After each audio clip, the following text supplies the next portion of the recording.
Magandang araw sa inyo. Ngayong araw, samahan nyo kami sa gaganaping Blood Swift Water Training namin dito sa may Madela, Quirino, dito sa may Governors Rapid. First time ko nga dito kaya excited din ako makapunta dito. At syempre, dagdag knowledge para sa atin at makakatulong talaga ito sa ating trabaho kasi nga isa tayong ganap na rescuer. At ito na nga, nagsimula na ang klase pagkarating namin kung saan tinuro sa amin ang mga devices na pang-rescue at kung paano ito gamitin. At syempre, tinuro na rin kung paano ba mga techniques para mas mapadaling gamitin ang mga ito. At tinuruan rin kami kung paano gumalaw as a group kung saan pinagulong-gulong pa kami para ma-experience namin kung paano nga ba kung ikaw ay nagulong-gulong sa may bandang lalakas ang agos.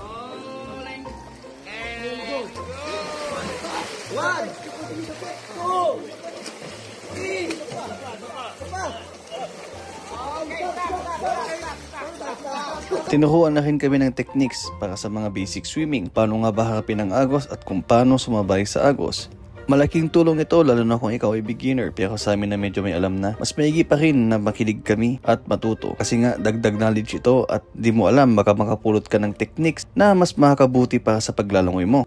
At dito nga pinatalon kami sa may maagos na part, mayroong magtatapon ng throwbag para sa pag-practice namin ng pagbato ng throwbag. At ito nga, enjoy na enjoy kami. Ito ang pinaka-enjoy. At ito ang tinatawag nilang long ride. Sasabay ka lang sa agos at babatuhan ka lang ng throwbag. Malas mo nga lang pag ikaw ang naunang tagabato ng throwbag gaya sa amin kasi pagod na pagod ka talaga dyan kasi nga ang hirap hilain ng mga victim lalo kung madami sila gaya na nasa video. Syempre, dagdag na rin ang lakas ng agos. Tinuruan na rin nila kami kung paano babasahin ang agos ng ilog, kung saan madaming bato at kung gaano kalalim ito at kung gaano kalakas ang agos nito. Napakalaking tulungan ito bago ka lumusong sa ilog para alam mo kung saan ka iiwas at kung saan ka ba tatalon. Siyempre, pagkatapos niyan, mayroon tayong midnight snack na binigay nila na bit-bit-bit ng ating buddy na si Chiki Chiki. At napabili nga kami ng tubig kasi nga naubos na ang stock namin at ang layo-layo ng bilihan pero kayang-kaya yan kasi nga salita naman sa pagbubuhat. Kaumagahan nga nito ay nagtuloy ang aming training kung saan tinuruan kami kung paano ba i-connecta ang tali at tinuruan din kami ng mga rescue hand signals kung saan kailangan mo to kung magkalayo kayo ng kasama mong rescuer at kung ikaw din ang rescue.